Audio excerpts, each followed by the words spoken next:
I was watching a video today of some motivational athletic type stuff, and I thought to myself that this doesn't really represent my journey, and it was especially important as it relates to the WOD that I did today because um,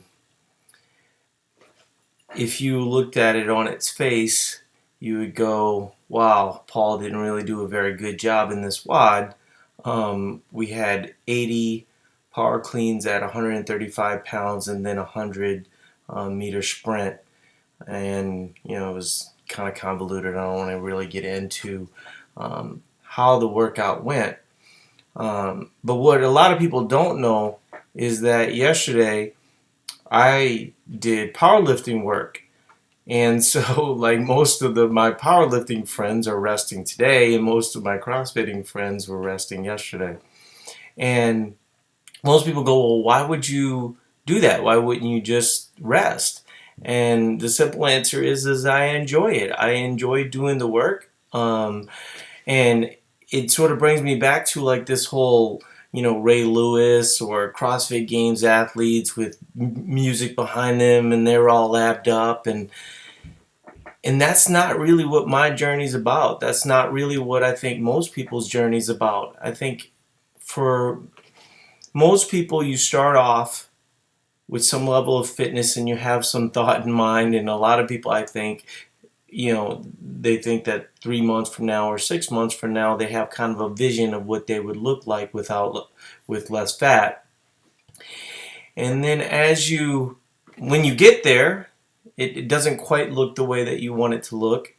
But hopefully at that point, some of what I'm talking about with the process is sort of taken over and you start to really just love what you do.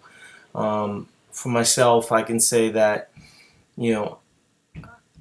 I did not have any idea how much I love weightlifting, how much I love working out, how much I love hanging out with people who just really want to better themselves all the time. And, I think all those motivational videos are really great.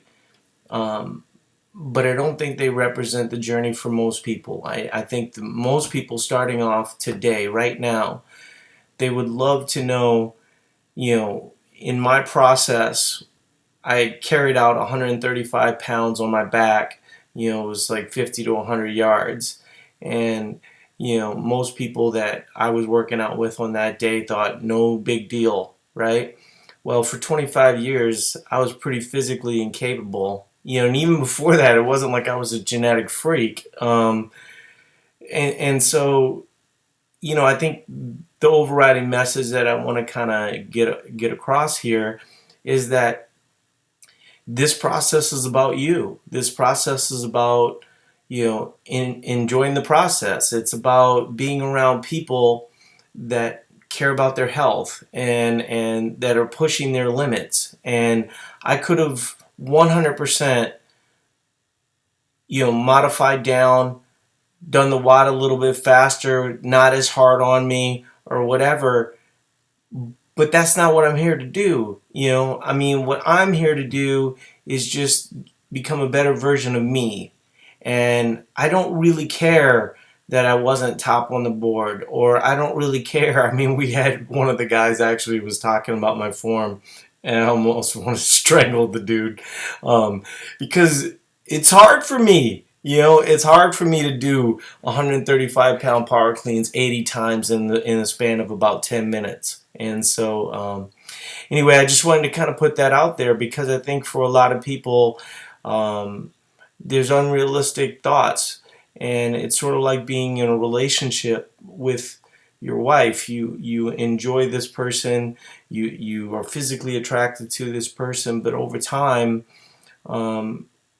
love actually becomes something different. And that's sort of what it's like when you make health and fitness a priority in your life.